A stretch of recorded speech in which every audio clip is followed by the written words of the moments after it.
All right, welcome everybody to episode number 91 of Mac Yak Hello. for October 1st, 2020. First off, before we get anything going there, make sure we can hear everybody Testing 1, 2, 3.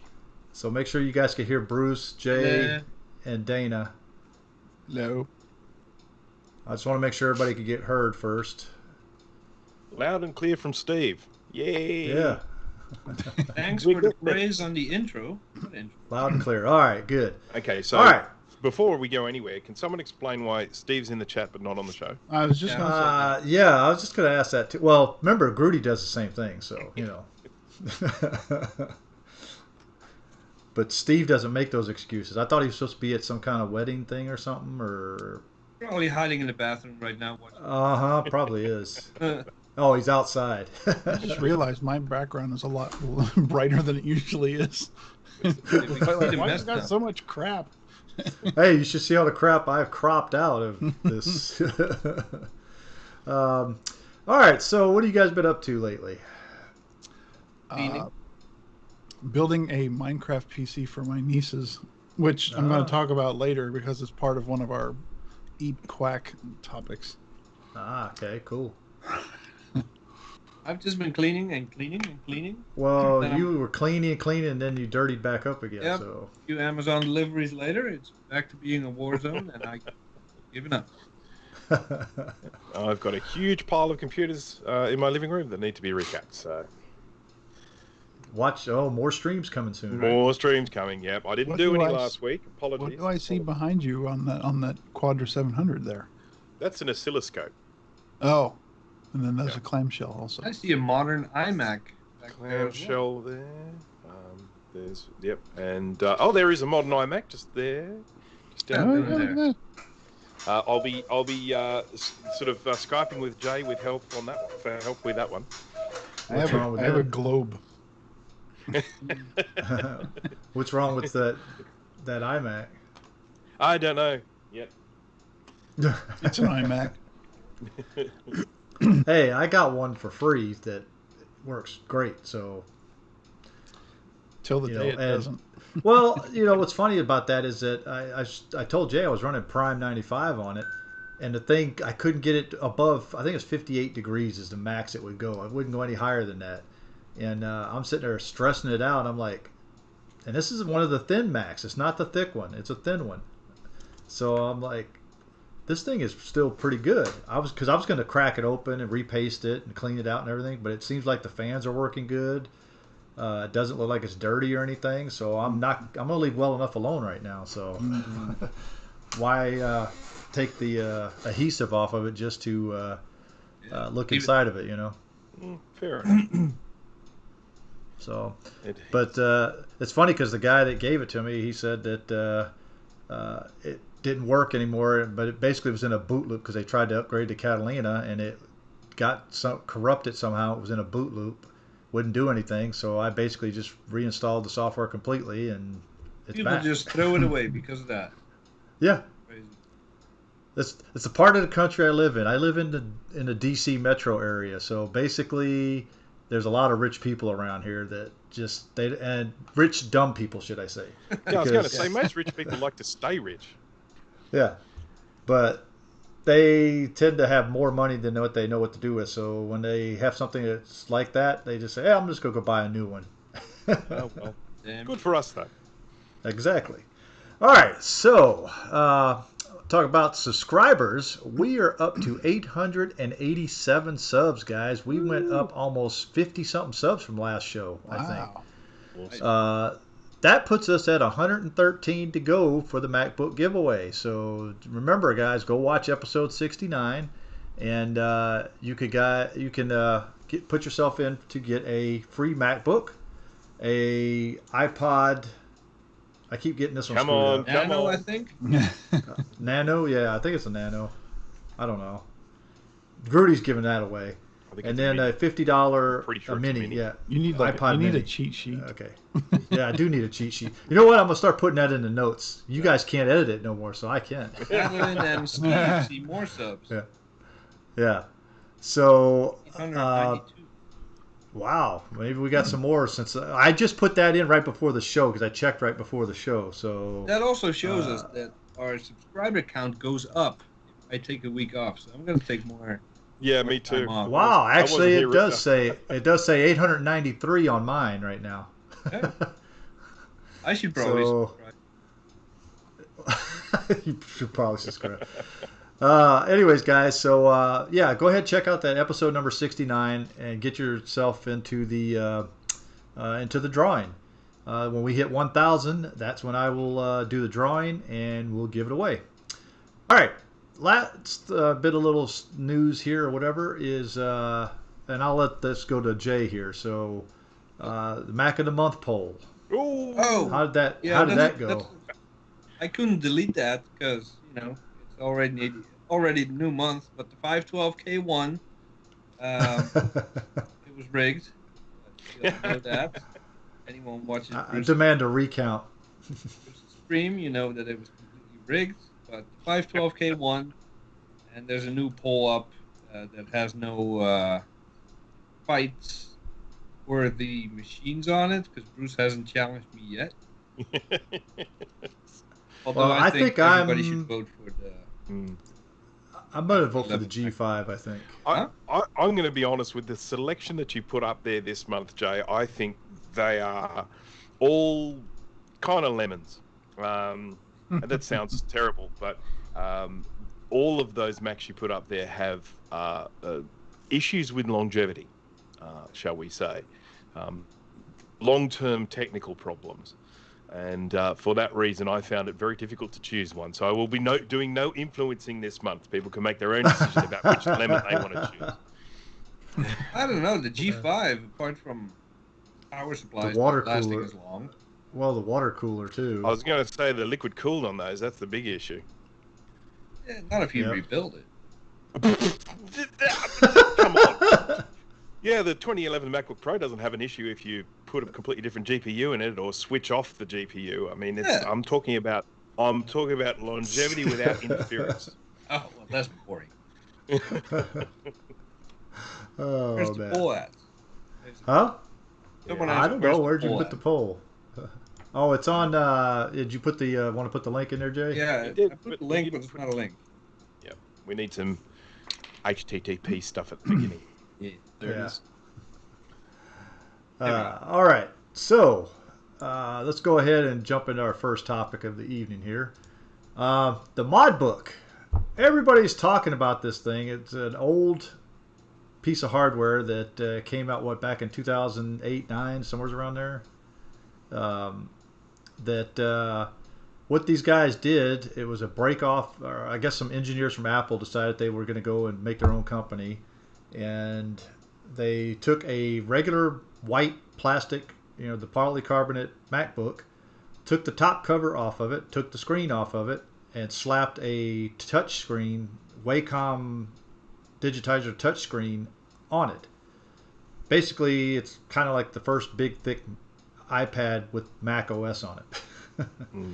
So A very heavy tablet. yeah, Crazy Ken did actually Snazzy Labs was the yeah. first one that did a video on it. Really good video, so if you guys have a chance, go check that out. And then Crazy Ken did a video on one as well. Now we also have Grudy, our fellow Mac Yacker. He has one And too. headache enthusiast. Headache enthusiast. Yeah, there we go. He is going to do a video on that as well. So don't know when he's going to do it, but hey. Might be this I would year. think that this week would be the week to join since we're talking about it and since everybody else has been talking about it. He's going to do another video Exactly. about it. But Yes, Grudy has one, Scarlett. But I remember seeing these things when it was still planning stages, and already by the time they released or said they were ready to release the configuration, it was already so outdated that the newer hardware made it really. Well, yeah. and also here's the thing too is that the only way they could legally sell these things was they had to buy the MacBooks from Apple. Okay, they had to basically modify them themselves with that top case, that piece on it, and resell them, which was almost double the price Yeah. of what a MacBook would cost. I So mean, you were paying like Mac Pro prices for a tablet that thick. yeah, I mean, it's not. The all of the problems with them, and this is the thing with the Snazzy Labs. It's one thing to say, hey, look, here's a neat little piece of hardware you might have never seen before, you might have never used before, but the backstory with the Kickstarter and stuff like that, and the business and the whole thing, that's the really interesting stuff about that. Yeah. That's more interesting than the device itself, I think. yeah. And I saw those things on eBay because they did release a few, not a lot, but I saw them on eBay, ridiculous prices as eBay does. Yeah. Because people got screwed out of a lot of money for a very weak configuration system, and pretty quickly found out that it was useless. If you upgraded the OS, you were screwed because there weren't any drivers with a display. And Your audio's going in and out. Yeah, Jay. I was just wondering if you guys were hearing that. Yeah. I am too. I'll be quiet. No, it was just it was kind of like going in and out. It would be loud and then it would be soft and loud, and it's like automatically going in and out. So I don't know what was going on. Which there. microphone are you using? It sounds like the normal microphone. It's just the levels are going. You might need to get they're real closer to wonky. it. Get up close to it like this. You don't want me that close to the camera. All right, so now, truth be told, though, I'd like to own one. I mean, I wouldn't pay much for it, but it'd be nice to have one in the collection. well, you're probably going to pay a premium because there weren't that many of them made. So, but I thought it was cool now- that Snazzy Labs got a hold on the second generation one. What did they call it? The Pro. was that the one he had? It looked like he had one that was it wasn't a Pro. It looked like it was a polycarbonate one. That was the first one. Then there was one that was darker, or it was black, or something. I'm trying to remember what. No, was in he had the video. white. He had the white one. I thought he had the other one too. Because Grudy said he'd never seen one before, and it was in the video. He might Maybe show it a was- picture of one. Maybe it was of stock one. footage or something. I don't know. Well, here's we're getting to that point too because Snazzy Labs had two from Steve. Yeah. There we go. That's what I See, thought. none of us watched The it to the Pro, end, did we? yeah, the Pro. I guess we didn't. Go watch the video again. I was I'll excited be about it honest, at I first. did fall asleep in a part as of it. soon as so- they released the damn thing, or said they were going to, the specs were just so useless that I forgot all about it and never looked back. So I have no idea what they ever ended up releasing or if the specs were any good. Well, also there's a thing on there, and it was I think it's Snazzy Labs put it in theirs was they had a Kickstarter program that they a lot of people got screwed on that one because they were gonna I guess make their own system where they didn't have to rely on Macs buying Macs to do this with. However, the problem is with that is, and again that was because Apple was not would go after them because basically the hardware was owned by the company and they couldn't use the software then, so they couldn't use Mac OS then. The only reason why they could use Mac OS on the other ones is because they were actually using a Mac, a real Mac, and real hardware. They should have offered Plus, it as a service. Send us your MacBook or MacBook Pro, we'll convert it for you. And Plus, like Quinn said on his video, what they did for that second Kickstarter was they only went after a partial amount for the funding, and then they were hoping that they could take that and go to a big investor and say, hey, look how much money we've got already, you want to invest. And that had been happening more and more, and investors were getting wise to it, and they said no. So they were kind of stuck holding the bag, as it were. Yep, and basically all those investors that got in pretty much lost the money on it because nothing came out. It was vaporware. That's why to be honest with you, myself, any Kickstarter program I see like that, I do not jump in because it's not worth it. I actually get really frustrated when I see an ad for something and think, oh, I want to buy one of those, and then I see Kickstarter project, and it's like, oh. Yeah, exactly. I do the same thing. I'm like, oh yeah, I want one of those. It's like, wait, it doesn't exist yet. No. What? No. You've got this fancy little video, but no. Yeah. But yeah, that's pretty much the mod book stuff. So we figured since everybody else was doing it, we might as well throw a little Yes. shout out to the mod book as well there, right? Not that we have much positive to say about it, but Yeah, true. did, But speaking of mods, did Snazzy and Ken have anything good to say about it? They probably did since they own one.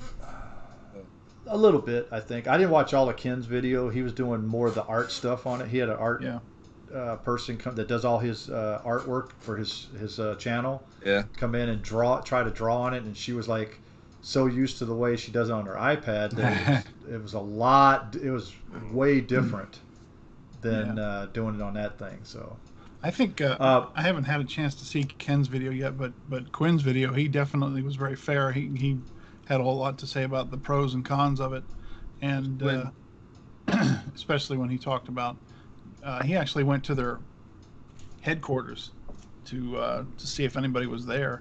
He said it's still there, but there's only like one person there 4 hours twice a week. it's in like a little launch. Yeah, it's like a some little mini mall seedy dump looking Yeah. place. So Quinn is Snazzy Labs there, Oh, Jay. okay. Oh, yeah. Yeah, I'm not on a first Sorry. name basis.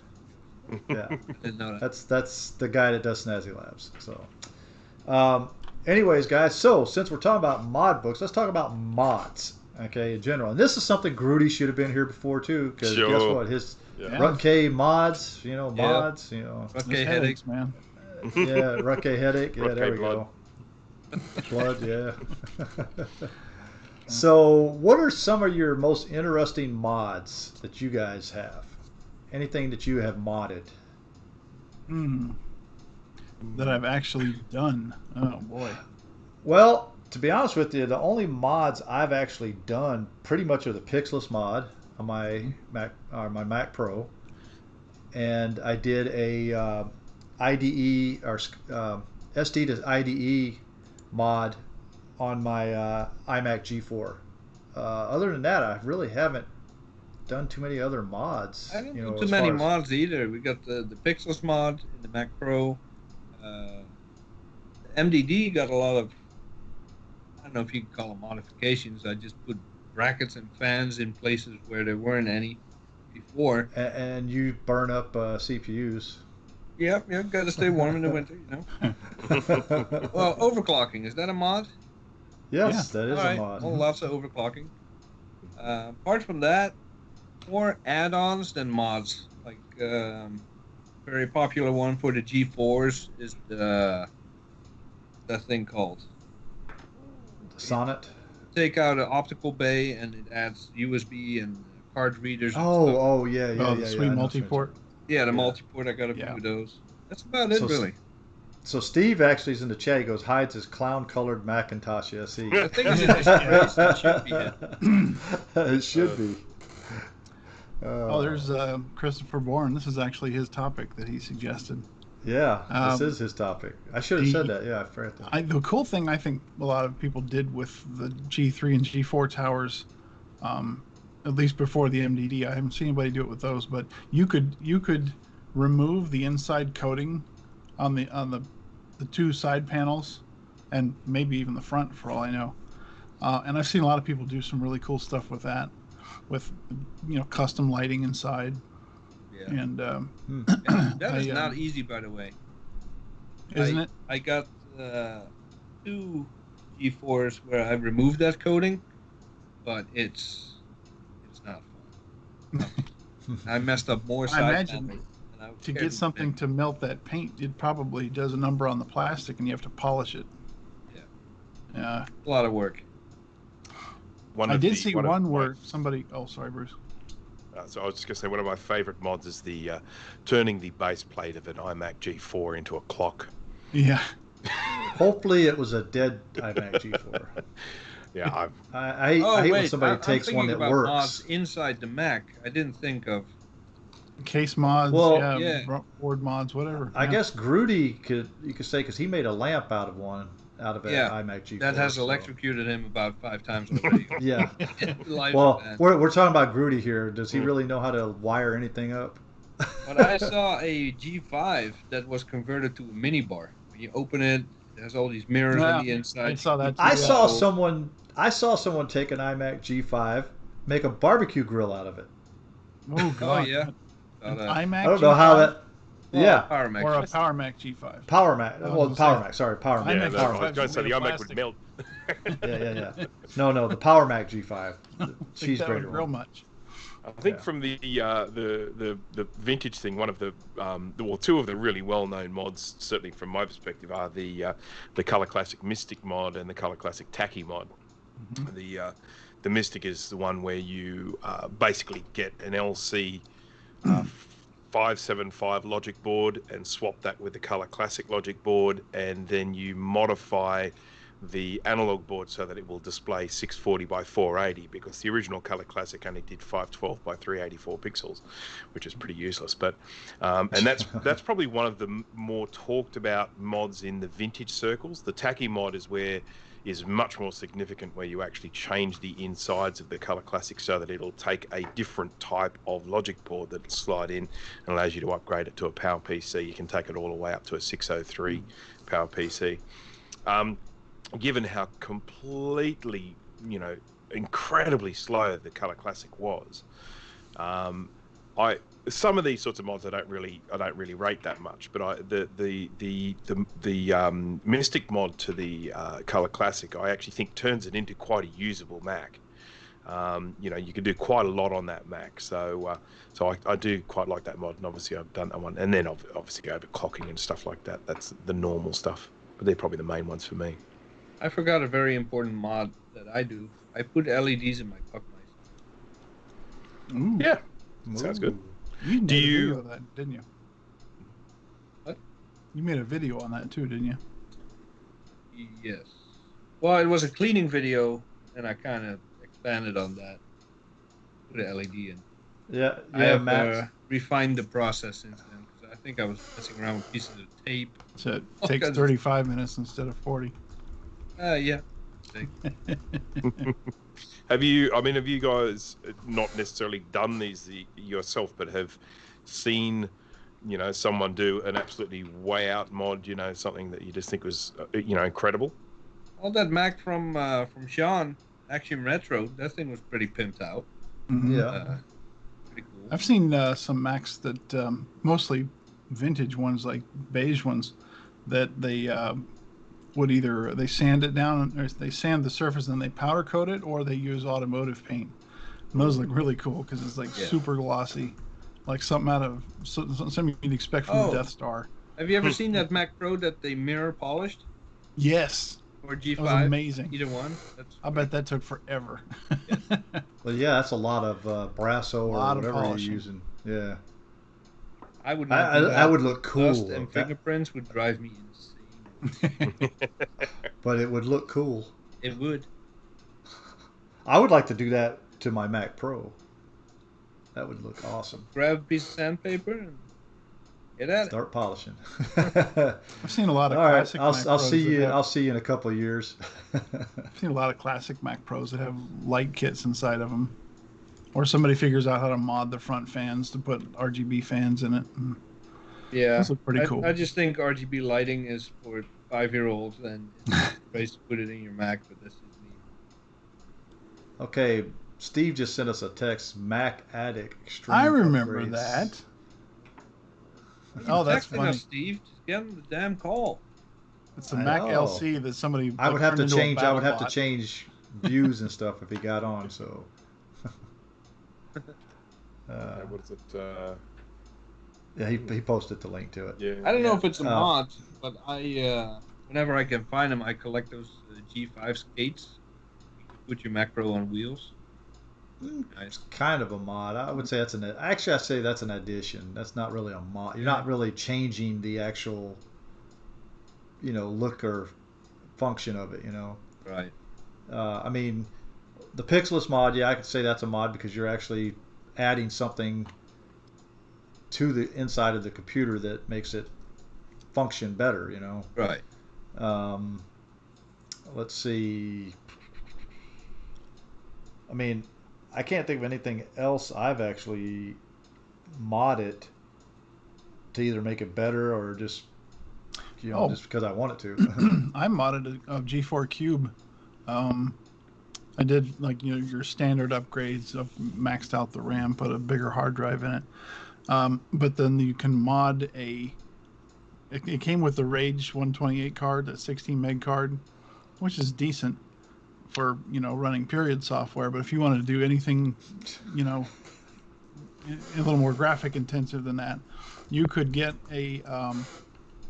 At the time, you could get on eBay a flashed GeForce 6200, 256 meg card, which still by today's standards is, very obsolete. But for the cube, it's really cool. And it's a matter of this is if you have a cube that you don't mind doing a little dremeling on, but you can Dremel out the ports so that and it's not a big job either. And then you tape off 2 of the copper pins on the card itself, and it works fine. So I did that to one of mine. Do we consider things like turning a Mac into an aquarium a mod, or is that just stupid? Sure. That's well, if the Mac didn't work like the lamp, or the clock from the iMac G4, I would say if it didn't. If you're repurposing it, yes. But if you're taking a working machine and destroying it like that one guy did with the paint or whatever, I remember I saw he said it was art. I'm like, no, you threw a bunch of paint on a Mac. That's not. Yeah. To me, that's. I don't know how people call that art, to be honest with you. But that's. I say that about most art. Yeah, I say that too. I saw a guy who modded an old compact Mac, like a Classic or an SE. I can't remember which one it was, but he he took out the CRT, and he actually did put a fish tank inside there. But underneath the fish tank, he put like a one of those little mini ITX or whatever, with a micro ITX, whatever the smallest one is. Put one of those in there, and you could plug an external monitor into it. So he had a computer with a fish tank in it and then an external monitor. I thought that was kind of funny. That water must have been nice and warm. I got a Macintosh Classic. It might have been a Classic 2. I don't remember. It's a long time ago. That the battery had exploded inside, and it was an absolute mess inside. And I salvaged what I could from it, like the CRT, and actually was definitely a Classic because I got the memory expansion board out of it, and there were bits of the analog board that were able to be salvaged. But I basically just pulled all the guts of that out, and then put a Mini in it, an Intel Mac Mini inside. I didn't destroy anything. Everything that was put in there is like held down with cable ties and those sorts of things. And then I put a little 8-inch, I think it was an 8-inch LCD touchscreen inside there, and basically, with a few little mods and everything like that, turned it into sort of a compact Mac that will run sort of OS 10 and all that sort of stuff, and it's quite cute. And what I used to like to do with it was I would fire it all up in OS 10, and then I would fire up Sheep Shaver, and then put an old operating system on it, or mini VMac or something like that. So you would just look at it and you would think, there's a compact Mac running System 6 or whatever the case may be. And then you just quit out of mini VMac and just see all that colour screen all of a sudden, and the dock and everything like that. It's nice fun. So I see a lot of people doing that, and there's a general contempt for people doing it at all, especially when people do a really bad job of it. But it was a bit of fun, and it works. And as I say, it was a computer to start off with. So they say Bruce is echoing now. No, thanks, Steve. When Steve all joined my it, fault. I'm sorry. Yep, it was. Steve's here. But I fixed it. I'll just leave. So. I know this doesn't count as a mod, but it has to be said.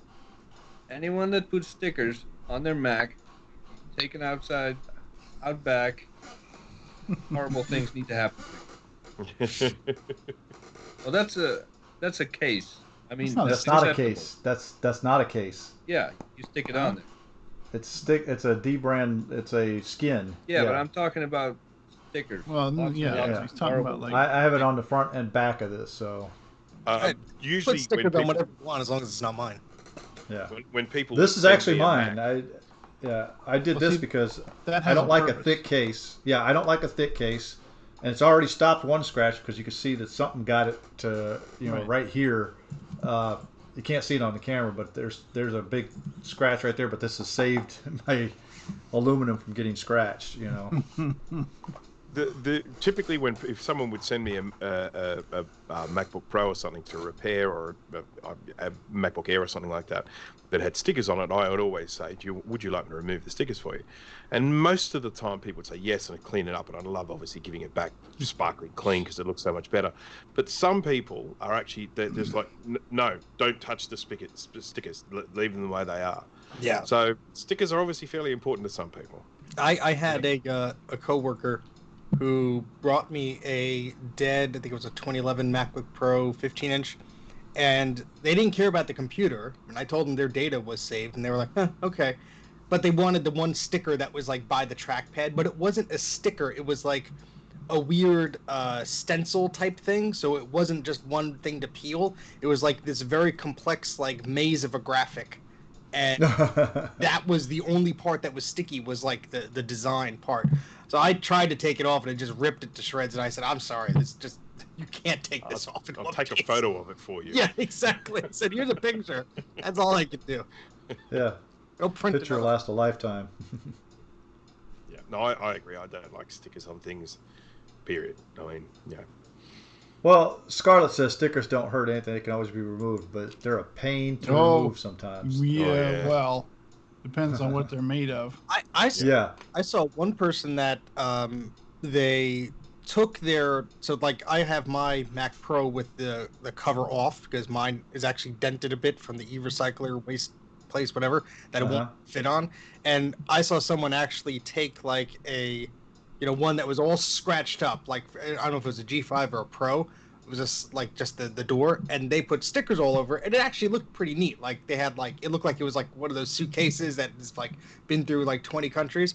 And if it's already scratched up and beat up, you can do whatever the heck you want to it. But and Distro Hopper goes razor blades. No, you don't use razor blades on aluminum or plastic. Because the thing with the, we've talked about this before. The thing with some of the really old Macs is that they have that kind of microtexture in the plastic, and often, you might tear a sticker off and some stuff left behind, so you get at that with a little bit of, sort of a sponge and some, something to clean it off with. And when you finish, you realise you've actually worn down some of that microtexture, and nothing you can do to bring that back. I mean, apparently there are things you can do to bring that back, but they are very, very extensive. And then, of course, the other big problem with the Macs that have the vintage Macs that have changed colour over the years. I've got a Mac Plus with the shape of an apple. I was just going to say, raise your hand if you've seen a compact with the Apple sticker on it. Yeah. Where it was. And that, okay, someone could turn around and say, oh, you need to retro-bright it. But at the end of the day, the point that I'm trying to make is that stickers can do permanent damage, whether it be in the process of removing them or, as I say, the discoloration that they might have caused by being on there for a really long time. Yeah, especially on the plastic ones. I don't think the aluminum ones, it's going to cause much discoloration, but the plastic ones definitely will. Especially because the plastic ones will also get scratches and stuff, little micro scratches stuff, and then if you got the sticker there, it's not going to get scratched right there most of the time. And then you peel that sticker up, and it's got a perfect outline, that's no scratches. I was cleaning a Indigo iMac here the other day, and had, I think I was telling Bruce about it. It had masking tape on it that had dried to the point where it's like petrified. Yep. And I tried soaking it with alcohol. And I think I'm going to just do what Bruce finally says, just like completely, just take a rag and soak it with alcohol and just let it sit on there for 10 minutes and see if that I had soaks it up. The same, well, not the same iMac. It was I think it was a tray loader. I did it in one of my iMac videos. I used to just take masking tape and just put it on there and just write the specs or whatever. And the same thing happened. It was just like, it was so dry and brittle. But that's all I had to do, just soak it, and then I took one of those car detail plastic things and just like helped get most of it off. The typical adhesive from masking tape is really acidic too. Yeah, and it oxidizes with time. So I mean, with that stuff, it's going to completely and totally change its properties And you know, sort of what was once upon a time really easy to remove is either going to be really gooey and sticky and really gross to handle, or it's, as you say, or it's going to be rock hard and difficult to get off. I use a surface spray for you know, cleaning Macs. It's a product out here called Nifty, and it's the sort of thing you would use for cleaning a bench. It's sort of an all-purpose cleaner for kitchens and bathrooms or whatever. And I will generally get a piece of paper towel and I'll put it over the area that I want to clean, you know, a dry paper towel type thing, and then I'll spray it with Nifty until the paper towel is soaked and kind of stuck onto the surface of the thing, just held on by the liquid, you know, the cleaning agent, and just give that a chance to soak right in. You know, leave it for a few hours to soak in, and then take it off and then try and remove it.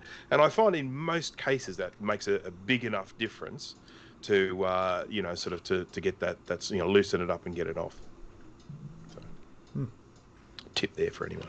Makes me wish they used aluminum back in the day, because it's a lot easier to clean. Yeah. Yes. Yeah, that's what I was saying, is that, you know, the aluminum ones, you know, you don't have to worry about retro brighting or you know, anything like that. But I guess the thing I find interesting about the aluminium is There's no second eye. is that when and this is, you know, I find with these, you know, when they've been dropped and stuff like that, once that metal has kind of been bent into a particular shape, you will never ever get it back into the shape it was before. Yeah. That's the one downside. I mean, you know, I think if you've got the most experienced sort of car panel expert, I don't think they would ever get them back to that perfect smooth again. all right. What's that? Jay. Never mind. It's something. It's something Jay sent us. Appreciate it. Sorry, inside joke. Yeah, inside joke. It's a Mac Yak doing crew it's joke. just... Anyway, Yeah. Jay's in the gutter as always. Yes. Well, Jay's always there, so that's a given. That's right. All right. So, any other mods we want to talk about, or are we ready to move on? Did anyone mention? I don't know. I put dust filters on my Mac Pros. Is that a mod?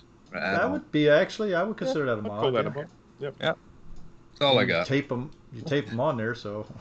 That Yeah. the one mod that I was going to attempt, but the magnets involved in it sort of gives me pause, was a lot of the older iMac G3s are overheating, and you know, just to get more airflow in there, people sort of put a fan on top of the handle part where there are the vent holes, and to sort of suck some of the air out of them. And I saw some people actually hang a fan underneath, you know, under the plastic, but apparently the magnet, depending on the fan, can get a little too close to the CRT and make things a little wobbly.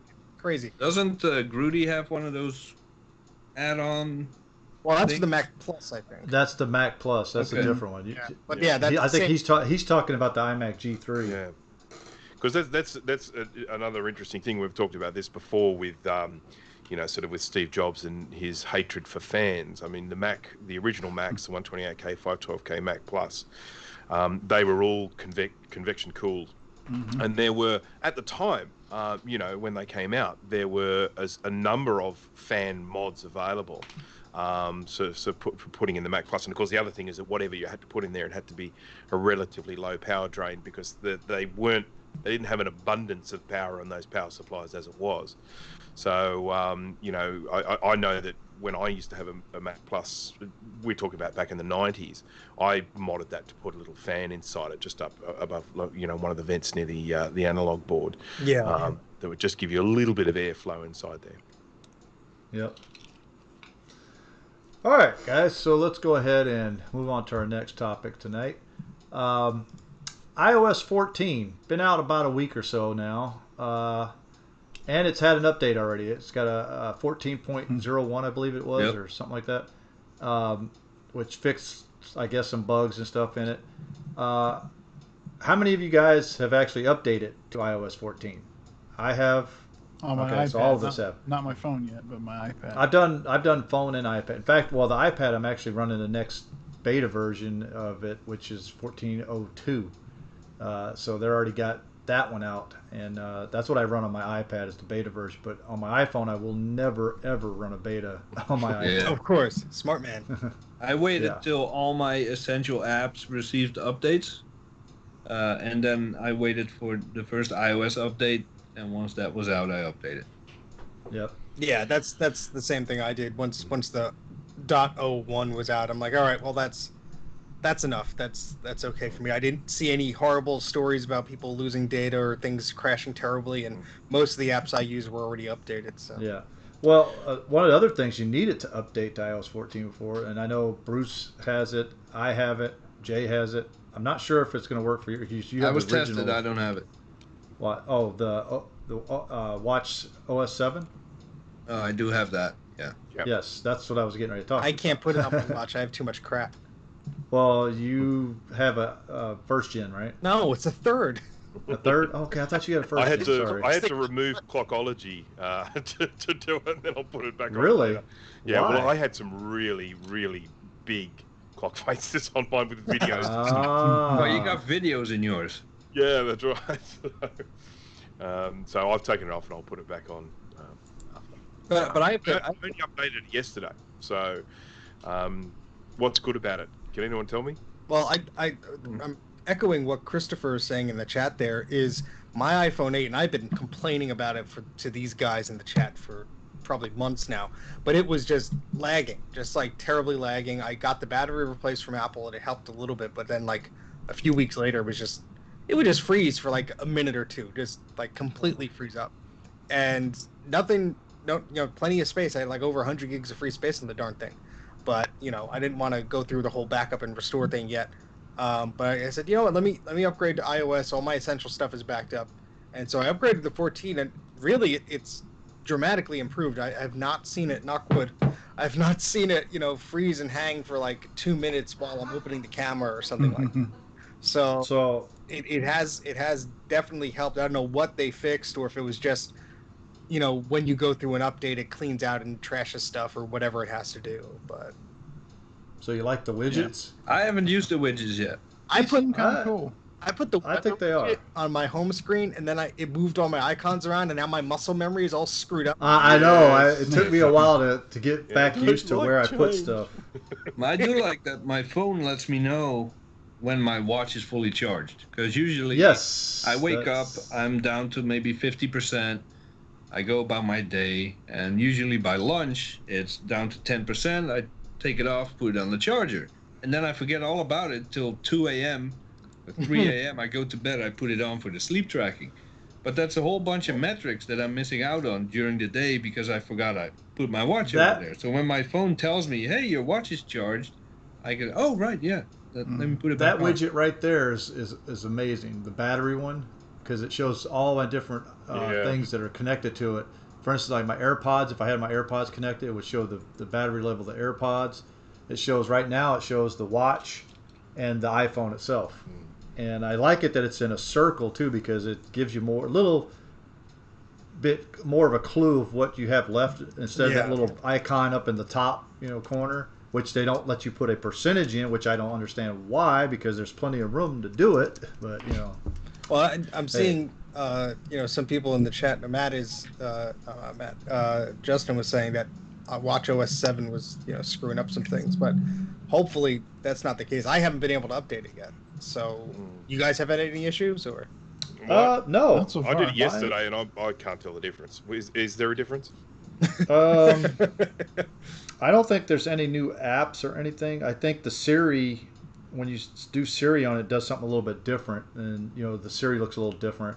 Now that's another thing I really like about it now on the phone is when you get a phone call in, if you're doing something on the phone, it doesn't go full screen I on you hated anymore. that, It shows up just in the top up here, Oh, that'll and be it's good. like Yeah, that full screen thing just annoyed. Like I would get spam calls, and I'm like in the middle of I just copied text from somewhere, I'm pasting it on social media, And I'm then gonna boom. post a tweet about something, then boom, and then I go back to try and go where I was, and it deleted my draft, and I'm like, ah. yeah. Yeah. So I that found out today I like picture-in-picture. I was sitting over there working on a board, on FaceTime with a friend of mine. Hold on, I have to use my thermal camera. So I plug in the camera, the app takes over, and his face is still there in the corner. Like, oh, dude, picture-in-picture. I forgot that was a feature. Yeah. Yeah, I think a lot of the stuff from the iPad they're squishing on the phone, which is good. I mean, the same chips in these things get the same horsepower. Might as well. Yeah. What Yeah. about the app library? I haven't figured out Yeah, that one. I have my nephew makes fun of me because I have so many apps on my phone because I download them and I use them once or twice and forget about them. But I have like 9-10 pages of apps on my phone, and I have to figure out the library thing. And I just have to read how to do it. I just haven't played around with it. But Where do I it find seems it? like a good idea. It's right. It's If all you the way, scroll swipe right to all the end. way to the left. All the way, the All the way last to the page end. to the left. Yeah. Oh shit! Look at that. That's pretty It looks cool. pretty. It has a search bar, and then if you do the search, it's all alphabetic. I just have to see how I could, like Greg is probably thinking, how do you take like a whole page of apps that you don't use and just hide them? I haven't. Is It's there probably a in setting. shortcut to it? I hate to have to scroll across to it all the time. Yeah, exactly. But I only use like the first page or two, so the rest. Well, I mean, if you scroll all the way to the right, you still have your, your notifications and all the other stuff. And then if you pull down, you have your search, of course. But the problem I have is scrolling all the way to the right for me is many pages. 1, 2, 3, 4, 10 for I have 3 pages. 7, You must 12, not use 13, folders like this, right? 15 sorry. scrolls. 11. 15 Ooh. scrolls to get to. I thought I was. So do Bruce you Willis. use folders? I use folders, but look, I don't use folders. How many Jeez, apps do you Steve. have on there? I told you. God. Do you have the whole app store on there? No, but every app I probably bought since my first darn iPhone had the App Store on it is on here. I bet like at least a third of them don't work anymore. Exactly. A lot Yeah. of them had. Like, these are 32-bit and only work with iOS 4. Oh, okay. Bye bye. Well, I kind of. It's neat, the app library, but just like stacks on the Mac, I'm gonna vote against it. Oh, okay. I don't need it organized. Oh, whoa, what? Dude. Uh-oh. So They when played you're in it. app library, if you scroll down, you get a list view. Yeah, that's what I was saying. Yeah. I didn't know that. Nice. Oh, I didn't know that either. You How just to now. remove an app is you basically go into like the jiggle mode or whatever, and you The then jiggle mode. instead of delete, you go to move to app library, and then it'll, That's the proper term for it, jiggle mode. But isn't everything already in my app library? yeah, It should be. but it's basically removing it from the home screen. Yeah, if you remove it from your home screen, you can add it to just the Yeah. app library, Okay. and that way it's still there for you to use. I'm going to be doing this for an hour. It's going to take me such a long time to get all this in order. One thing but I do like- it does. Is Translate. The Translate Yes. app kicks ass. So I could kick Google to the curb then, right? Well, Wait. you should do that regardless. Well, I have Google Translate on there just for. Crap, I didn't even know that was a stuff. thing. Yeah. Me neither. Ooh. Okay, how does this work? I mean, it doesn't do Dutch, so Now, Jay and I use a sleep app on here, but the problem is I think the Apple Sleep app sucks. To it be honest with blows, dude. Yeah, it doesn't tells have me you anything. slept. I know I slept. I was there. That's it. But it what did shows I you a do little while I was bar sleeping? From what time to what time you slept, and then I tried to tap on it, expand it. Nothing happens because there is no additional information. And Yeah. the sleep app I use tells me deep sleep, REM cycle, all this stuff, heartbeat. Yeah. You know, The time of night you were did deep my wife sleep, the elbow time me you in were the light face while she sleep. was dreaming? All that stuff is in the app, and the Apple version just do anything. Looks like Yeah. Matt's got some tips in the live chat there about removing pages and Oh, okay. widgets. You must be in jiggle mode first. Jiggle mode.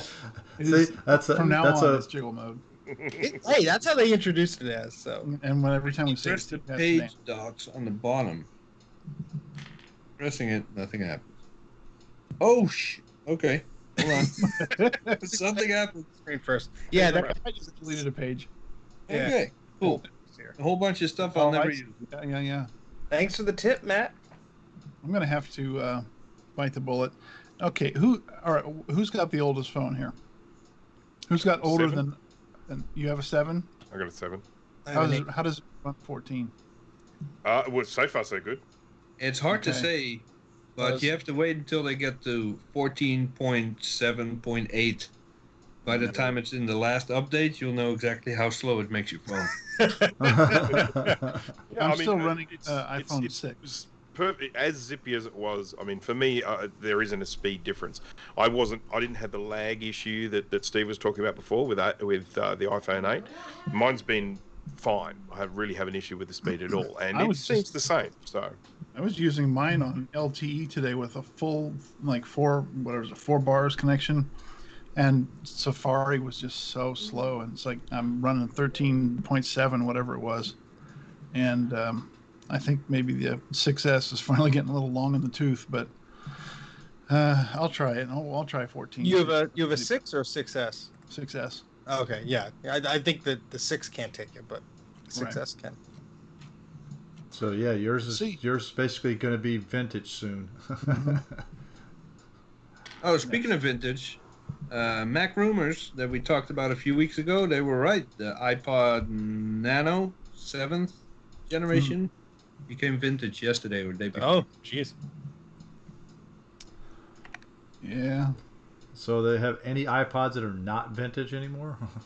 That's I think that's like an end of an era type thing. Jeez.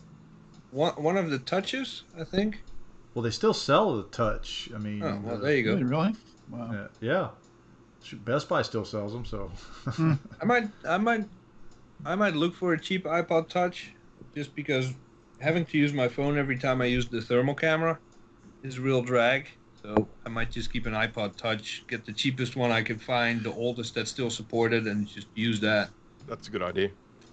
I like that idea. I'm all about good ideas, man. You know me. Yeah, I've heard a good couple of them come from your mouth before. All right. So- The way to put the apps from the library back to your home screen is a little weird. Basically, like you drag it from the library, you hold it like you're going to delete it, and then you just drag it, and then it. What kind of There's no- mode do you have to be in? You just so I'm like Jiggle mode. like I'm in. You just want me to say it. So if I'm in the library here and I take like one of these, I just have to drag it. It's a little weird, but Is that mode called? jiggle mode. Jiggle mode. I know it's just me. It's not a practical thing, but Just I've waiting had for my app layouts the same since pretty much my first iPhone. A few apps got added over the years, but everything is in the same place. I could be stupid drunk and know where to find the weather forecast or my photos or something. I don't Why want would to you change want the it. weather forecast when you're drunk? Just to know if it's not going to rain when you fall down. You do in the not want to gutter? walk in the rain when you're drunk, dude. It's a drag. Hey, I'm the Hey, same. I've done that before. That's why when I added that weather widget, I'm like, whoa, hold on, my world's changing here. Hold on. I mean, I wish I know they have different size widgets, but I wish there was a weather widget that just took up like maybe 2 icons wide, or even because it's very like graphic-y type thing, but you can just tell me like the weather. I get around that by stuff I want to see, but I don't want it to mess up my phone. I just put it on my watch. Yeah. Just use it as a second display. Oh, I should charge this. All right. Any other good stuff about iOS 14? I mean, has anybody had anything bad about it? My iMessage is a little laggy. When I first open up a conversation, start typing, there's about a 5 to 10 second delay before it actually puts I've in the noticed type. that Good too. Lord. I've had some issues with the LT or with the cellular on my phone recently, where I'll be at work and all of a sudden the cellular just goes to nothing, but yet I have cellular connection there, or it'll show me I have cellular bars but no LTE sometimes, and then it takes it a while to catch up and go, whoop, I got LTE now. That's a feature. That's not a bug. And something we tested yesterday after Bruce updated his phone, he tried the inline, the threaded replies in iMessage. Oh yeah, That's those pretty are cool. It just Or gets what really about the- confusing when you get back to your Mac and you're not running Catalina, where everything is just in normal order. Yeah. Yeah. They should really, like they did with back in the day with iChat, like they should really just have like, oh, by the way, here's the API message, update for Mavericks and not Yeah. you know what I mean, Mojave and High Sierra or whatever. I mean, come on, how much does it But iMessage on the Mac has been behind Oh for a very long time. Yep. Yeah, I mean, that's that's what I'm saying. features like stupid stuff. If I send you a message saying congratulations, you get the little confetti thing going on. Yeah. Don't tell me they can't do that on a 12-core machine. A phone can handle Yeah. it, but The this confetti cannot. just Give me a beats down break. that. Can't. So does this mean we're going back to Slack then? No, never. I still have that on my phone and I never use it. I'm like, why don't I just delete this? It was fine, but I think the problem was that we're just so ingrained into using sort of Apple Message that, you know, and we started a conversation on it, and that was all good, and then we started a separate conversation on Message, and we had two conversations going at the same Slack time. 2 weeks later. So, by the way, guys, you know what? Well, what's funny is a lot of guys don't know this. We actually have a group message chat that we've had it going for probably close to 2 years now. Yeah. I don't think that thing. That's has... probably why my iMessage is lagging. When I hook up my phone to iTunes, you get those little color bars of what's taking up space. Half my phone is iMessage, dude. Yeah. Half of it. You don't do the iMessages in the cloud? I don't do cloud. Yeah, I had to do stop that. syncing to my iPad because of that. It was You'd filling it save up. a lot of if you deduped all the pictures of Janet Garcia. You'd probably save a lot of I'd be space. up 200 gigs right there. But the thing is, I had to turn the iCloud messages in the cloud on because that's what was happening to BJ. There was just the whole history of that was just like taking up so much space on the phone. I was like, I did the same thing. I have all mine going to the cloud, so it's it works fine over there. I pay for the 200 gigabytes, so yeah, I have the bigger iCloud share too. So if I didn't, Yeah. that's probably not a good idea. But So Matt's saying here that Big Sur is getting those text effects in messages. oh yes, they are. But Why aren't the rest of them? I can't it do that says- with- because they want you to upgrade. And next It's not week we're even going to out talk yet. about something else that we're kind of a little ticked off about an upgrade, but we'll save that for next week Yep. because Jay and I noticed something that just happened recently. So, but that's a topic for next week because we have to do some more investigation into it. investigate. That's right. Because we just found this out today. Yeah. So You know what else I just noticed? There are 30 people watching us. We got 17 likes. That's Oh, depressing. come on. I I know. might start With- drinking shortly. I'm gonna Is there- cry. We've even got a thumbs down. How about that? Yeah. I think that's okay. I blame I Madeline. think that's Jay. Yeah, it was probably my wife. Or something. Now there's gonna be That two could- thumbs down. Could have been what's his name, Goldman. He's Yeah. coming in Yeah. trolling us. No, It'd be nice if he was watching. Let me just ask you this: if Goldman contacts one of us, say, "Hey, I want to be on Mac Yak to set the record straight," you gonna let him on?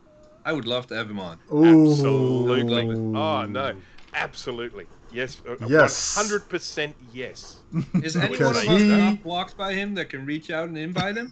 He would basically disconnect from the Skype call. Probably. You know, because we would roast him. He would hold up some weird Meryl Streep picture and then disconnect. That seemed like it was his response to anything. He would find a GIF of Meryl Streep doing something stupid and just post it. Because I know if we have him Whatever on the that show, means. Madeline is going to be in the chat just blowing up. Maybe we'll have Madeline on at the same. Hey, maybe we have Madeline on at the same time. I don't think I can contain my language. We I would have probably it have on to make this a authority. R-rated show then. I have it on fairly good authority that Madeline may or may not have actually purchased something from Goldman. What? Ooh, what? I Is have this some sort of Details. social experiment Oh, Madeline. to destroy him? Did you purchase something from him? Come on. I hope there's some ulterior motive in that. Did you get a free I hope keychain? it's like some sinister plot to destroy him or something. I'm waiting for her reply here. So that, Yeah. yeah. We're all like, I come really on. want to see. Oh, she did. She said, "I confess, I did." Mm. Which body part are you selling to actually pay the cost? If it was one of those Apple IIe cards, I'm unfriending you. Yeah, that was worth a kidney. Caddy? Yeah. Really? I'm curious. How much did he sell you for the caddy loader? I'm very curious because I've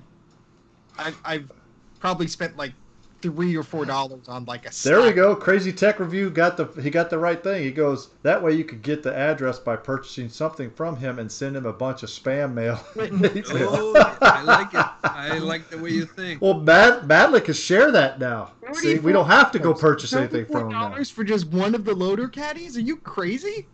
That's This the is price. Australia. Do remember Oh. this is Australia. $34. Oh, Jesus. Speaking of which, let me tell you this little Not that small it's story. crazy, just the pricing is crazy. That's just. Let me tell you this little small story that happened yesterday to one of my coworkers.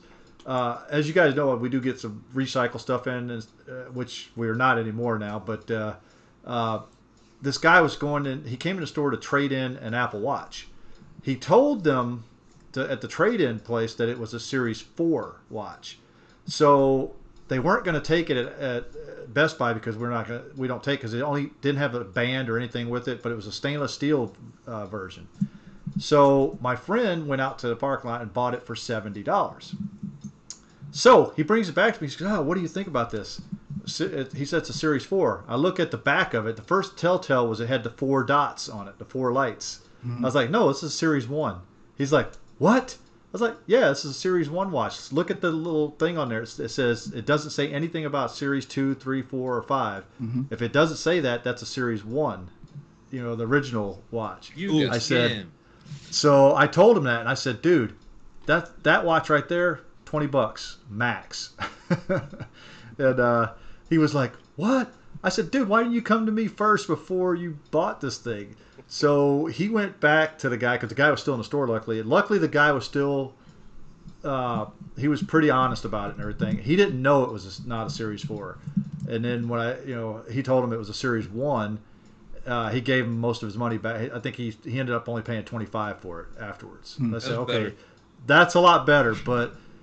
You always got to look at things closely, because I told him, I says, you can't even update that watch anymore. I think it only goes to Watch OS 4 or 3. I can't remember which one it stops at. But, probably 4 or something like that. Yeah. But I wanted to mention something very quickly off topic here. I do apologize. No. But I did talk about this. I think a couple of shows ago. I might have even just mentioned it in our group chat, but. Someone recently put a Mac Plus up on eBay. Now, what we've often talked about with prices, because we know that prices are going crazy with the vintage Macs and all that sort of stuff, and it's getting worse. It's getting progressively worse. Is that when people jump on to sort of a Facebook group or something like that, and they say, "Oh, I've got this thing, whatever it is. How much is it worth?" And one of the ways that you find out how much something is worth is you put it up on eBay with a low starting price auction and then just wait and see what people are prepared to pay for it. That way you know what it's worth because you can actually see how much people are prepared to pay for it. Yeah. I know that you can go and look at the sold items and all that sort of stuff, but really, if you actually truly want to know what your item is worth, sell it at an auction. And yes. Recently, not a buy it now. Yeah, no, yeah. Well, someone recently just put a Mac Plus. It finished a few hours ago. Put a Mac Plus. It's in beautiful condition with keyboard, with mouse, with startup discs. Photos of it actually working, very tidy condition. They put it up with I think a starting price of $1, and it went up really quickly. Within the first 24 hours, it went from $1 up to 220 or something like that. And anyhow, the auction finished a few hours ago, and it ended up going for $255. Now, to Mac Plus. Now we can all look at that and we can go, that's too expensive. But it is, for me, kind of encouraging because I have seen Mac Classics go for over $500 here in Australia, and to see that one go for $255, a really good condition working Mac Plus for $255. I think is actually, I was expecting it to get much, much worse. I actually felt like that was a little bit encouraging that, sort of the things haven't gone too silly.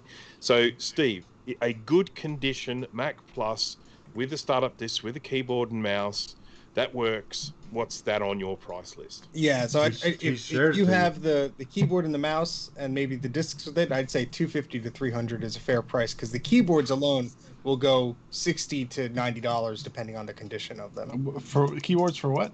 For the Mac Plus, because it takes the special RJ11 jack. style Yeah, keyboard. you can't use a regular phone jack cord for it because otherwise you screw it up and Yeah, so So, that's why I think that the pricing, especially on the 128K, the 512, and the Plus, people are always like, oh, it's worth this amount, but it's like, do you have the keyboard? No. Well, subtract $100 from that price. You know? Yeah. So that's an interesting experiment. If you have that down as your market price, and this thing has sold at what you consider to be market price, just based on people's auctions, then I think that says a lot about sort of what the market People think, really is like. Mm. When someone is looking for something, if someone for whatever they just get the bug, oh, this is the computer I grew up with, I want to get one, and they go onto eBay and they only see one available for an extremely high price, and they go, oh, that's what they're worth, and then they might be tempted to buy it because it's the only one there. And of course, what we keep trying to tell people is, wait, just be patient. Other ones will come up. They'll come up for auction at the lower price, and you'll be able to bag it for half the price of what this other person is selling. So You might have to wait 20 Speaking years. of pricing, Like, isn't there a price guide in the works from someone? yes, there is. I will. You know what? Why the heck not? I will share the work in progress version of this on Google Drive. Let me do So that. are you telling me that is it just the Plus or is it the 512K that can sell for that much?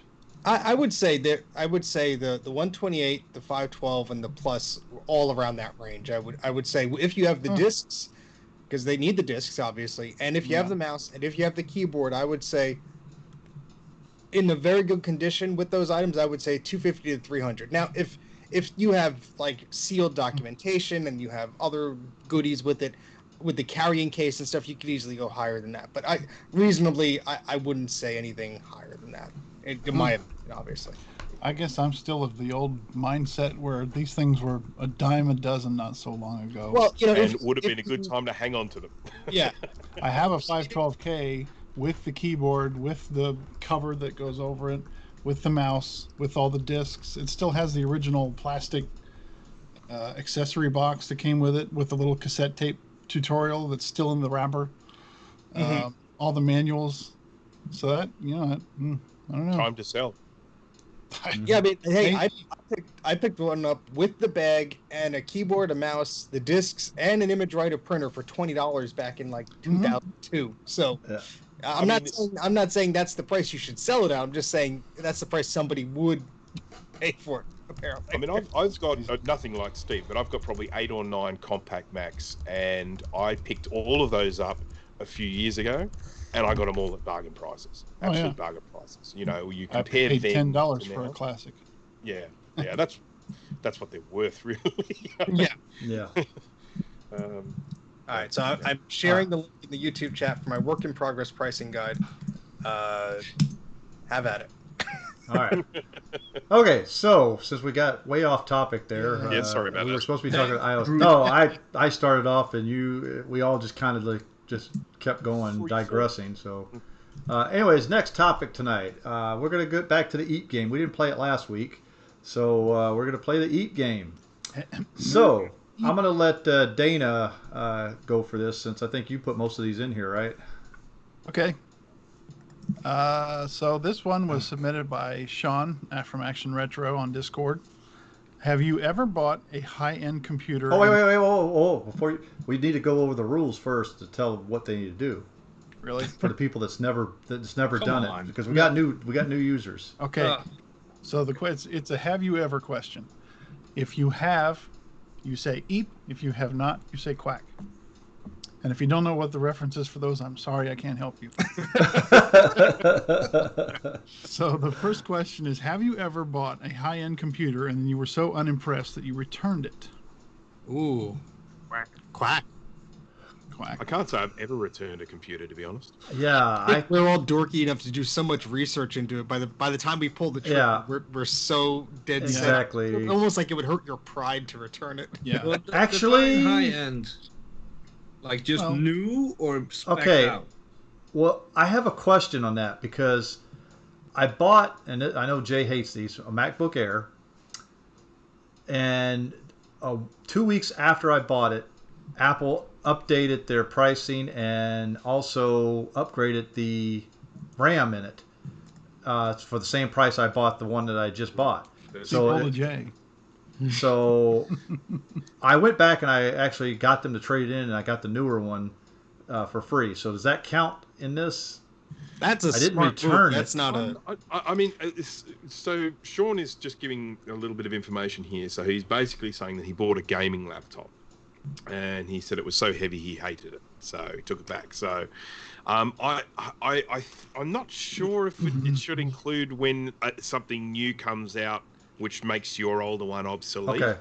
So I would say Quack then. That would be the only time I ever have done that. Yeah, I'll go with Quack too. Yeah, I have to say Quack. I've bought 3 MacBook Airs in my life. I've returned them all within a week, but that's not high end. It's a MacBook Air. By default, they're not high end. So I don't think that counts. I've bought iPads that I've returned because eventually I settled for the iPad mini, which is perfect for me. But iPad is not really high end either, so Quack.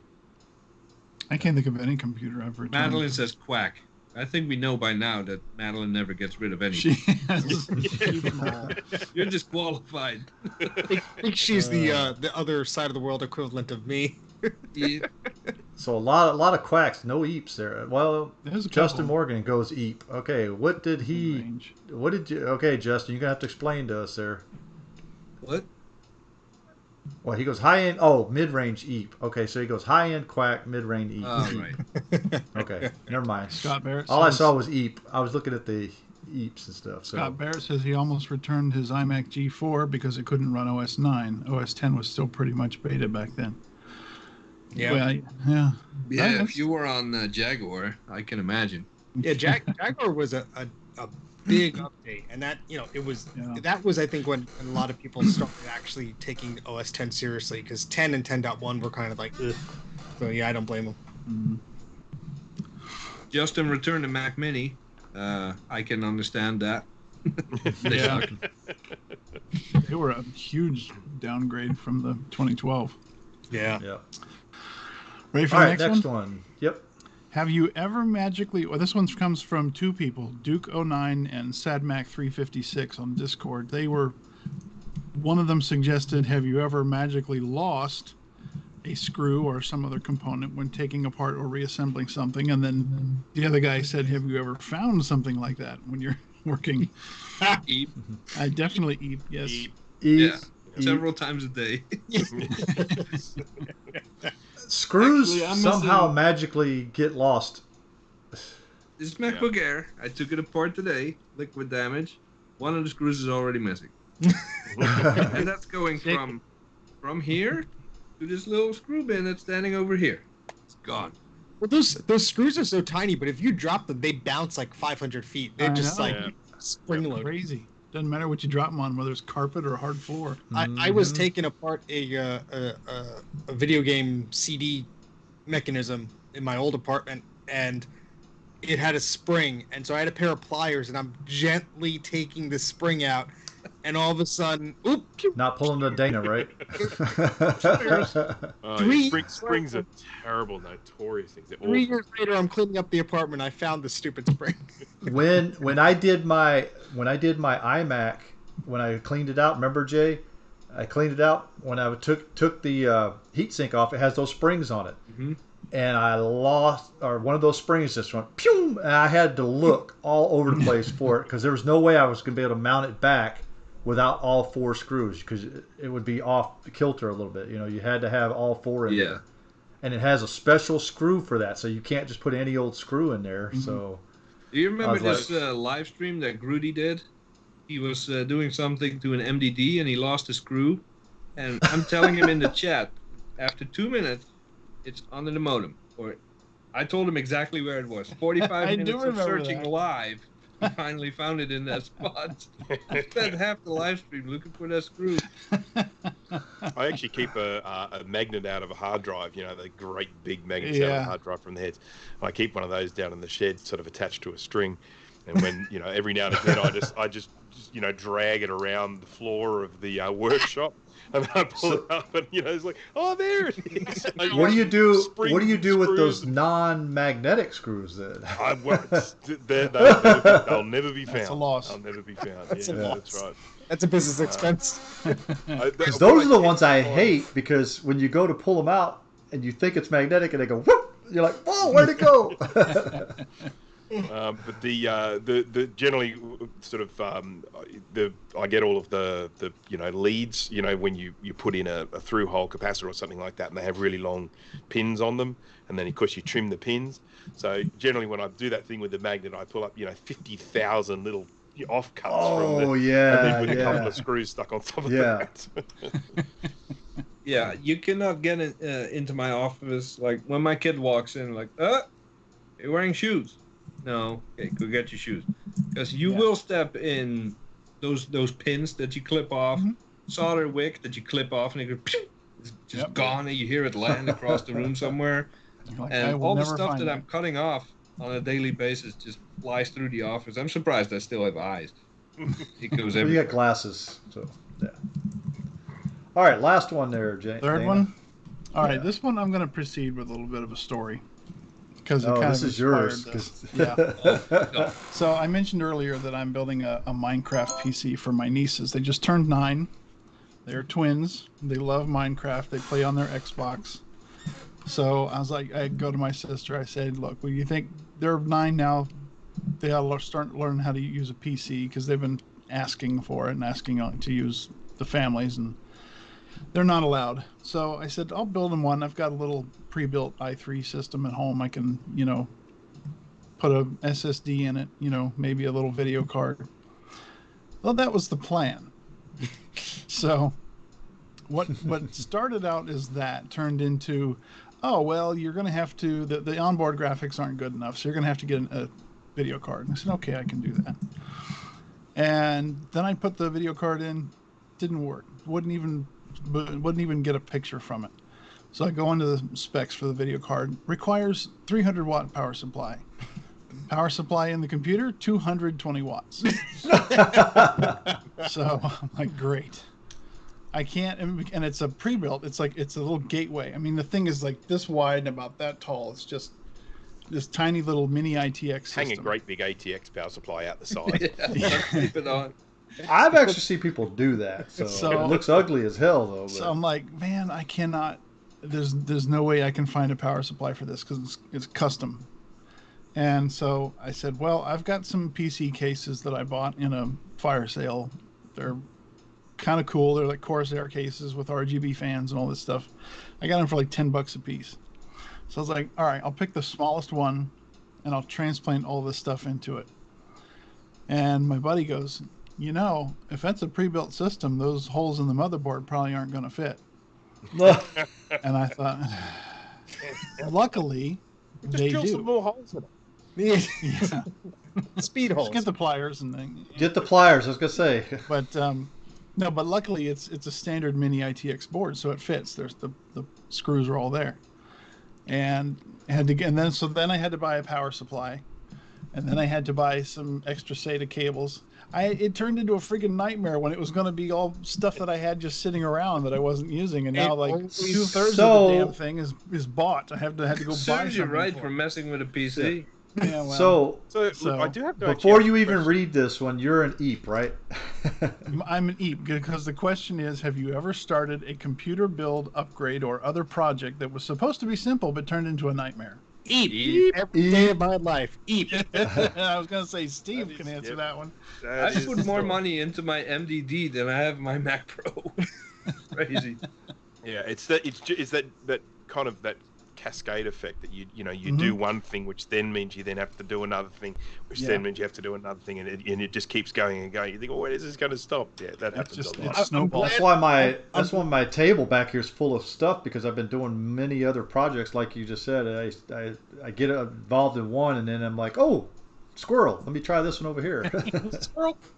So I'm not a everyone in the Minecraft player, but it was my understanding that Minecraft graphics are very basic. Do they really need? They are, and It's more CPU intensive, but it does use the graphics for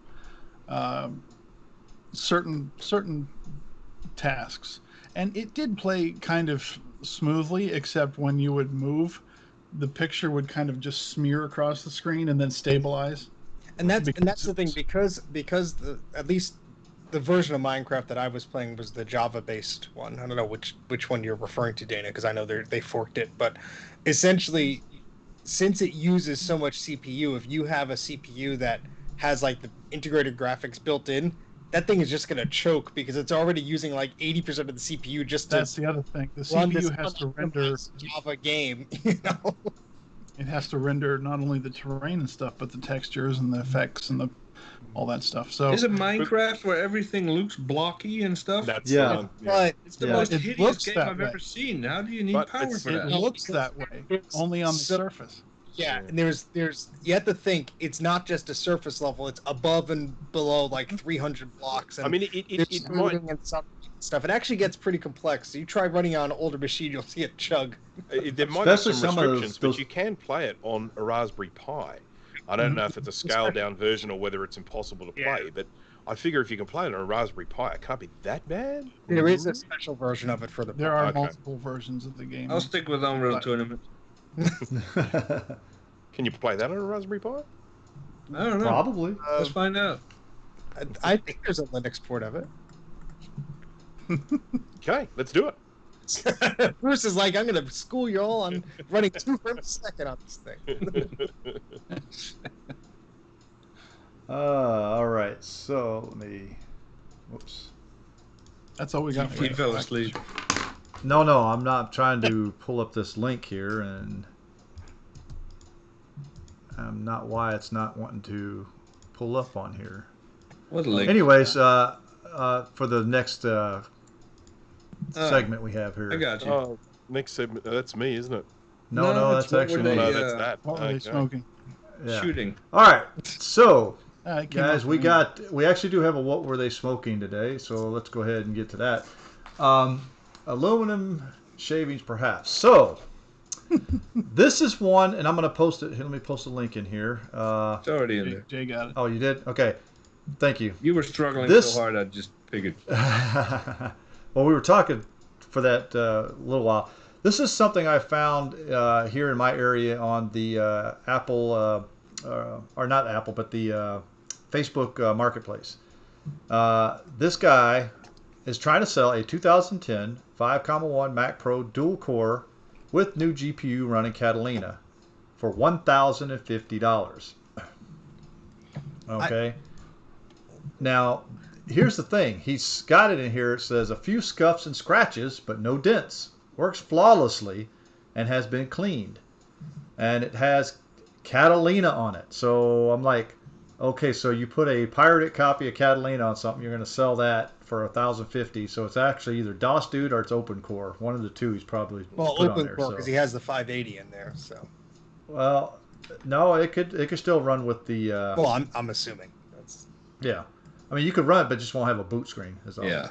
That machine in that configuration, 350 max. That's Yeah. it's laughable. That is. I was really- going Well- to say $300, $400, something like that. Yeah, because the video card is maybe what, 200 at the most. I think I got mine for 150, 160. 150. Yeah. Yeah, depending so, on where you get it.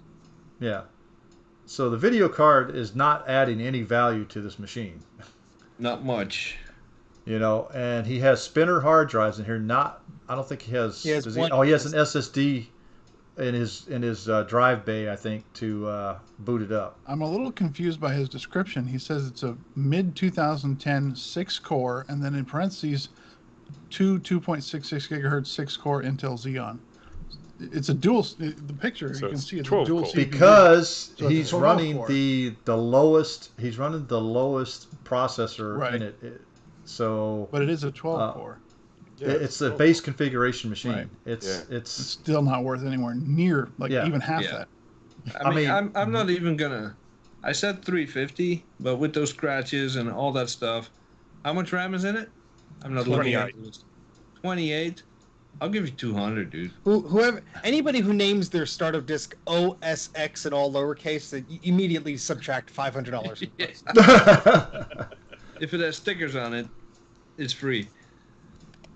Yeah. Yeah, that's Uh, a bit. and this thing doesn't even have the pixelless mod, so I mean, if you were somebody that wasn't like us and you needed a machine that had these specs, I would say, like Jay was saying, 350, 450 is like probably like the max that you would Yeah. probably get for this machine realistically. But I think this guy's going to have this on here for a long time. I love that you it says listed 150. Well, here's the thing. Listed 8 weeks ago. I love how he lists how many USB ports this thing has, because that's just wrong. It's wrong because you're counting the keyboard. I mean the front ports. But it reminds me of what Apple used to do with like the iMac G4. They'd say it has 5 USB ports. So they're counting 3 on the machine and 2 on the keyboard or whatever. It's like. But then you're using one for the keyboard. Yeah. So it's like. And he has a card at the top. I don't know what is that, a fiber channel card? What is that? Yeah, looks like I don't know. Looks like a fiber channel card. Oh, that'll add $2. Yeah. I think I only paid that. I think I paid that for about 4 of them for you, right? I love how he says expansion ports for NVMe. Yeah, the ports are there. You got to pay for the stupid card. Yeah. Yeah. You can't just add NVMe to it. You have to buy a PCIe card first. Open the hatch, throw it in there, and close it. Just shove it like right between the PCI card slot. Just get a little hammer and just go get it right in there. Yep. So what was he smoking?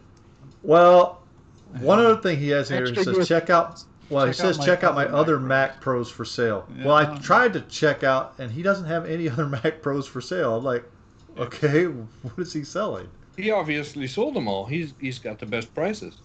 Yeah, I love his profile picture. Dapper art scholar. Yeah. He was smoking sticker residue. I kind of like that one. Yeah, I think he was smoking sticker residue. Yep. Yeah. Oh boy. I like that one. Let's go with that one. Alrighty, so the next thing up on the list is, I believe... Time? You've given me 3 minutes. No. We're going overtime. It doesn't matter. No. We can go overtime. That's not a problem. The show begins when I came in. What is that? 20 minutes late? That's right. There we go. Oh crap! I need to change that up because I didn't make a thing for it. So go ahead and start talking about it. Okay, so after being away for several weeks, mainly due to my complete and total lack of research, I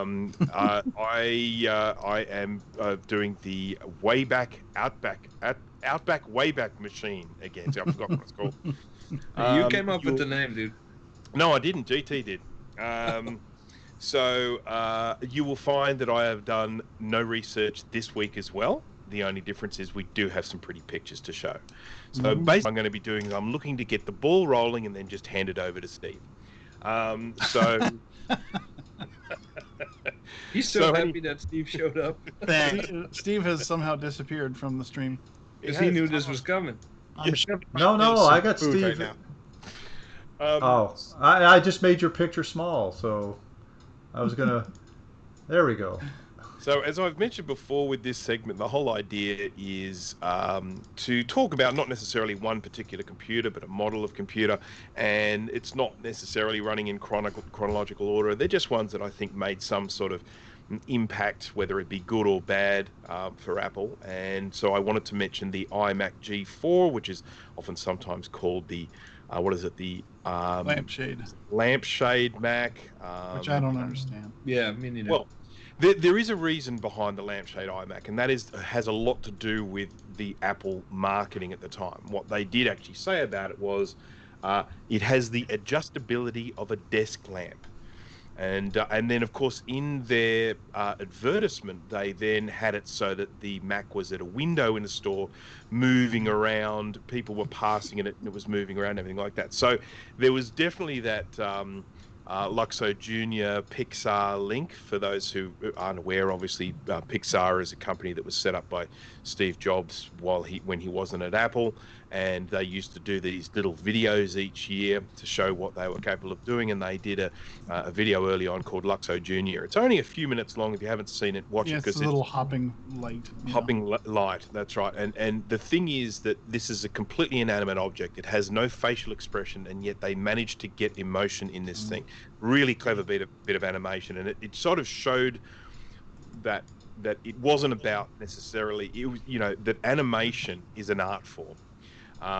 And so anyhow, that's really where the lampshade name came from. It was, partially because of Apple's marketing, but also because of that's linked to the Luxo Junior lampshade. So, but obviously one of the main things to do it. So obviously they were released in 2002, and they came out with a variety of different sorts up until sort of middle of or end of the latter end of 2004.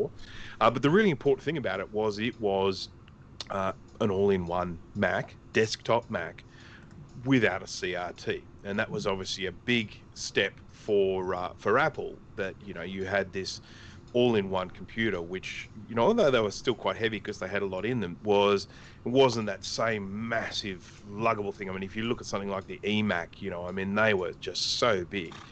The sort of iMac G4 was a much smaller, much more elegant computer, and very well designed. The little white bowl at the bottom, was a really nice looking machine, and that LCD screen. The initial configuration they had, I think it was a 15 and a 17 inch, and if you actually own one of those. That first range of them, one of the great things about them is they do boot natively into OS 9, which is, I have one of those, and that's one of the things that I love about it the most, is I can actually have that set up as an OS 9 machine. I've got another one as well that only boots into OS 10, but they were available in configurations throughout the years from 700 megahertz to the minimum all the way up to 1.25 gigahertz. They had a tray loading CD-ROM drive out the front, which is once again something they used in that marketing, because when someone walked past the iMac, I remember that. Yeah, that was a good ad. Out. Saw it in the store window, and he looked at it, and it went, ugh. Yeah, that's right. It sung out.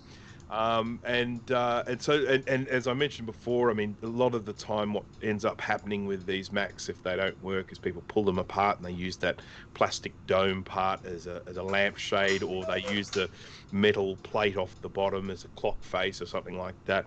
That's a bit of a shame, but I guess if the thing's broken and you can't fix it, you may as well. An interesting thing about them here in Australia is they were adopted as the main computer for what we called here at the time RTA, Roads and Traffic Authority. So anytime you'd want to go in and get your car registered or something like that, all of those, it was government department, they all had iMacs at the time, and they were just right throughout the country. And they kept them for a really long time. I mean, well past the point that they, those sort of iMacs were still being used many years later.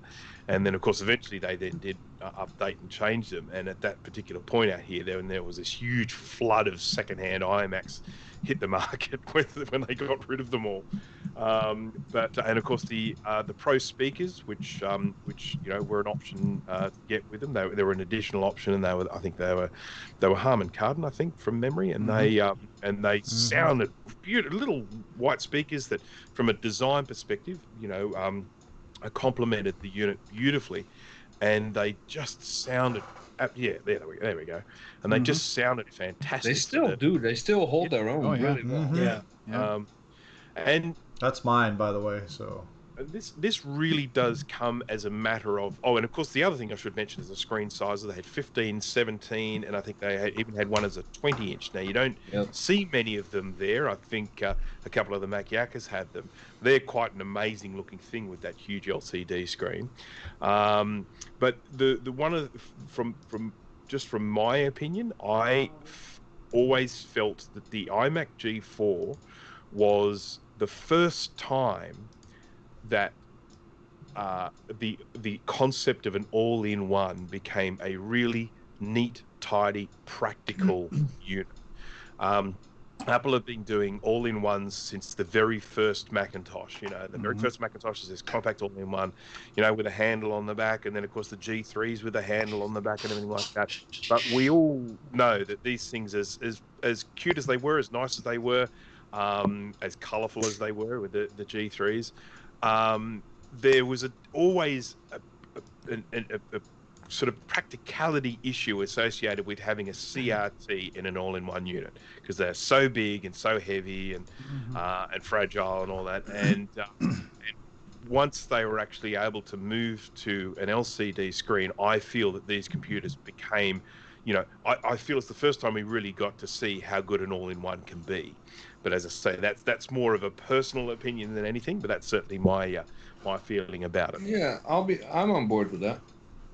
Yeah, no, I think the whole idea of it, that obviously the only, to my knowledge, LCD all-in-one that Apple did was the 20th anniversary Mac before the iMac, but it was very clunky. The design was all sort of over the place, but I would never forget seeing it in person for the first time, going into one of the Apple stores by us, and my parents were with me, and I remember showing the iMac to my mom, being like, "Look how cool this is," and she's like, "Oh, that's a nice screen. Where's the computer?" And just like it was just, they designed that thing where it was like the screen was the main focus, and you sort of forgot you were using the machine, because it was just this big floating screen. And for years after, you would, even after these things were obsolete, people still had them. I remember vacationing, going on a trip somewhere in Italy. I think it was like 2008. This place we walked by had like 50 of them, and there was like an internet cafe or whatever, and it was like they were still using these things, and it was they were probably slow, but like the trade-off was probably, hey, look, this is beautiful, let's just leave it here. It still works, looks nice. And I don't, I have a few of them, but I'm not really sure of, from a sustainability and functionality standpoint, how long they last, like if they have issues with their graphics cards or anything like that. I really, off the top of my head, don't know. Do you guys are aware of any? Well, those two that or... he's showing right now are mine. The one, okay. I think it's just a 15-inch right there, but the picture before was a 15 and a 20, and they both work great. And I tell you what, the picture on that 20 is absolutely beautiful, even today. Yeah. Even today. Yeah, I know. I'm sorry, go on. I was just going to sort of touch on what you talked about before, with the potential problems with them from a longevity or a collection point of view. If you're wanting to buy one of these, things to look for if you are going to buy one is, first of all, they do sometimes get cracks on the plastic around the LCD. So look out for those. The plastic frame around the LCD, they have started cracking with age. The arms on them can sometimes get a little bit floppy, and you can also get ones where the screen will intermittently blank out, and that's from the cable running through that articulated arm. Now, I don't know if they're replacement cables or something like that, or whether it's just something you have to deal with. But they do, they can have display issues, and of course the normal stuff, the hard drives failing and stuff like that. Yeah, I think the hard drives was actually, back in the day when they were around, the failure rate for hard drives was not by much, but slightly higher than usual, because it does generate a lot of heat in there. And even though it has a fan, the bottom would often fill up with dust, so it would kind of pull a vacuum, and the hard drive would be the first one to suffer. Now those vents would fill up and get clogged. That is a machine I'd love to put an SSD in, just because you open it once, you put the thing in there, and you never have to open that thing again. Yeah. Remember, you put an SSD and it sits right on top of everything else, so you don't even have to pull it. Here's the problem with that, and I actually put a compact flash to IDE in my iMac G4, and it works perfect with that. Putting an SSD in is a little bit trickier, because you have to get a IDE to SATA connector to do that first. But and then the way those things mount in there it's weird mounting in there, because where they have the hard drive, it's on top of the CD-ROM, and it's like 90 degrees, I guess, to opposite way. It's a double-sided tape. Yeah, there you go. Well, Yeah, Bit of Velcro. that's what I actually used for my my IDE to compact Yeah. flash, Is it- not compact Like I flash, said, but to it's SD the way card. the inside is built is like a pyramid because you see it's a dome. So you got your board, and then there's like a shield in between, and then the optical drive and the hard drive on top. And then the power supply is actually two pieces. It's Mhm. actually two pieces up inside the Mhm. dome around the hard drive. So And there's Yep. still one of the pictures that came by was a photo from my setup that I used for the PowerPC challenge last year. Or wait, I don't know. One of the PowerPC challenges. I used it. It was here on my desk. I used it mostly as a music player. The speakers are excellent. I did my database work with it. Dreamweaver, wrote some articles, web browsing, as well, good as here could I'm be going to let you expected on guys any of hear the PowerPCs. this one boot up when you boot it up on He these is pro interrupting speakers. you with a bong, Jay. How about that? Yep. Ooh, Yeah, it's got Yes. some bass. That's got They some bass. do. Wife's about It's to amazing. burst in there. Like, what the hell are you doing? There is one thing I that was- I don't like about them, and it's a relatively minor complaint, but the one thing I don't like about them is the plug hole for the plug. Oh yeah, Um, it's the smaller. It's the little Mickey Mouse. round, yeah, the Mickey Mouse Yeah. plug. You could still buy What's those. wrong I with mean, Absolutely. It's a completely different plug to every other Mac I have. That's all. Yeah, it's just finding a aftermarket one that is white in color is a little bit hard to find. actually, the cinema displays have that same cord. Which cinema displays? Oh, The The cord one that I goes have, in the power yeah. brick. yeah, The, the yeah. ADC ones do. Yeah, that's right. Mm-hmm. But no, yeah, find it like if you found one. That's actually how I picked one up super cheap. The guy's like, oh, it doesn't have the power cable. I think that's an expensive cable. I wasn't going to tell him it wasn't a not expensive cable. So I'm like, yeah, I guess. And I picked it up cheap. You know? So there it is, booted up right There you there. go. Mhm.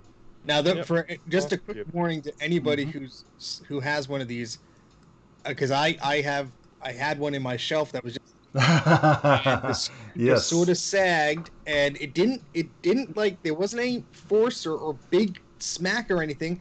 It just sort of rested on something, and it just cracked the LCD. There was just enough weight of that. So those LCDs are, I wouldn't say they're fragile. I just want to say, if like you're storing them, take like a thing of bubble wrap or a bubble mailer and just put it over the screen just to give it a little bit of protection, because finding that replacement LCD cost me a little bit. So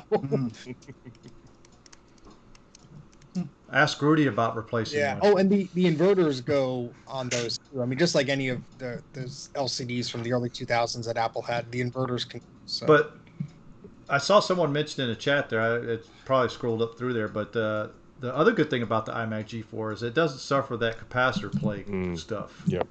I mean, eventually it will. It might, but who knows? But I mean, mine's working perfectly. I haven't had an issue with Bruce it. is going to be in his shack in like 10 years going, no, these damn iMac G4s. Yeah, that's right. Yeah, they'll all come to me eventually. You're gonna have like a dome on your head as you're like doing one of them. But I mean, a lot of people. There's another use for the Yeah. dome. A hat. A lot of people ask, what to do with these, and like you guys were saying, use it as a music box or whatever, but also like a distraction-free writing or composition device. Just you got that floating screen, get a wireless Bluetooth keyboard, and just undistracted. Just have at it. Yep. Yep. All right, so I've that's finished that. about it, right? No, unless All right, anyone so else you has finally- anything else to say. It only took you a month to get Yeah, this one out that's right.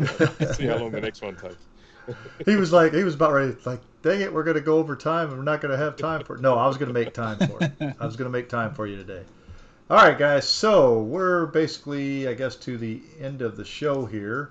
So do we have anything else before we go? I want to plug something. Yeah, that's why we're in the Keep it shameless PG, self-promotion. So go ahead. So Mike is going to stop by my place on Sunday, and we're going to get a little silly because he's bringing his gas plasma PS2 luggable, and I fixed the floppy drive for it, and I have my IBM whatever the heck PS2 it is, and I have an Apple Talk card for it, and it's probably going to be a very long insane live stream of us trying to figure out how to get this stuff working, because Mike has all the knowledge of this stuff for the IBM stuff, and I have What time are you going to be doing this? Because I might have to rewatch it. Because I have no idea. We're trying to figure out the exact time. I'll put it on Twitter and such, but because my in-laws are coming down that day because we're going to take them to our new house. That's a good excuse for you to be like, oh, sorry, I can't. No. Gotta just. No, I'm serious. They are, but we're doing that Sunday because I'm off Sunday because Monday is something other special So for me. Mike So is have basically your in-laws seen one of Steve's streams before? No, Well, they okay. probably won't watch it. You know, They'll be like, I don't want to watch What the it. hell? You Hell's have wrong to with start with the 8-hour stream. Okay, let's put it this way. My in-laws, as far as Apple products go, I'm the expert. Okay, and like we had a show before where we had to fix family stuff problems. I'm the one that fixes the problems. Well, And there's a lot of so them. essentially, Mike is going to come over with some stuff that he's very knowledgeable about, and I'm not really knowledgeable about. But I have an Apple Talk card and I have a freaking image writer, and we're going to see if we can get it into this IBM talk to talk to an Apple thing. And it's probably not going to work, but it's going to be fun messing around. So. I'll I'll be definitely have to rewatch Yeah, so that. I don't know so what- even if I'm not there live. Sometime, because we'll probably start afternoonish our time, so Bruce might still be asleepy. I'll still be asleep. But- It'll be Monday morning. For but me, yeah. right? Yeah. But I'll put the time on Twitter, and you can always rewind it if you miss it. So Yep. Mike is going to get drunk probably because that's what he said he is in the chat. So viewer discretion is advised. There we We're go. planning a live stream All right. tomorrow, which will be what is that? Friday evening Friday US for time. us, yeah. Okay. I'm either going to be working on a Mac 2 or an SE30, one of the two. Mac 2. I'll be racing Talladega tomorrow night, so hey. I have decided Talladega. that I'm not going to be streaming anything because it's too messy. I'm not going to be recording anything because it's too messy. And even though Why do I my You give up on production quality cleaning, so is you're not never going to stream again. high, but I still I was want gonna say clean why up. why are we paying Jay Patreon? I don't know. I gave up on Patreon months ago. Oh, that's right. No, I'm paying you the other way.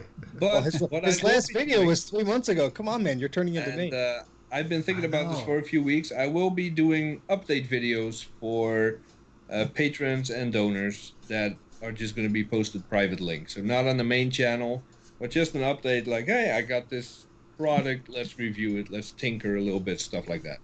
Nothing high production quality, just hanging out, basically. And I got a message Yep. saying that Grudy might be showing up at my door tomorrow, and I'm sure he will want to record something. I don't know where we're going to do that. Ask for your fee before he presses the record button, so he has to pay you. Mm-hmm. Yeah, right. Or you better do it live. You- Just do it live. Yep. Do it live. What live? Come on. Do it live. Come on, Jay. Probably not. Do it live. Do it live. Come on. I dare you. I don't do dares. Don't give him any of my crap. Double dare you. If he's I'll coming probably over just- tomorrow, I'll come He down. gets here, I'm like, hey, how are you doing? I'll just push him into the basement, lock the door until he Okay, gets all see, his stuff together. you just heard that. If he comes over, Dana says he's going to come Party. over too. Yeah. So that's three Now of you you're doing together. stuff. All right. So guess what, Dana? You better live stream that. So all that needs to happen is we need Rocky, Bruce, and GT just to like meet somewhere, and then we're all sort of meeting up this weekend under different. Okay, let's see. Bruce involves taking a 18-hour plane Yeah. ride over Oh, yeah, here. fine. And then I'll 18 probably hours have to be right now. quarantined before I come back into the country. So. Yeah. Ruin Bruce's life just to say you can meet him the same weekend. I say Rocky. He's the furthest away from all of us now. I used to be the furthest away. Now I'm actually pretty close to Steve now. So Keep saying that, and then you look at the map directions, and you're like, oh, it's only like 4 hours. only One way. Only. you're Okay. driving. Huh? Well, I'd have to go through that New Jersey traffic, you know. Hey. I don't know about that. All right, guys. So that's pretty much comes to the end of the show here. Basically, again, we are almost up to 1,000 subscribers. We're almost up to 900 now. So if you have not, go to episode number 69. We are giving away a MacBook, an iPod Mini, Got it right this time. And a $50 Steam card. So go to episode number 69. And stop doing that, Dana. And go to episode number 69 and watch that, and you find out how to actually enter our giveaway. Other than that, guys, if you guys got anything else, we're going to go ahead and end it right here. Nah, I'm good. Sounds good. Yep. See you all next All right, week. guys. See you next week. Bye. Bye.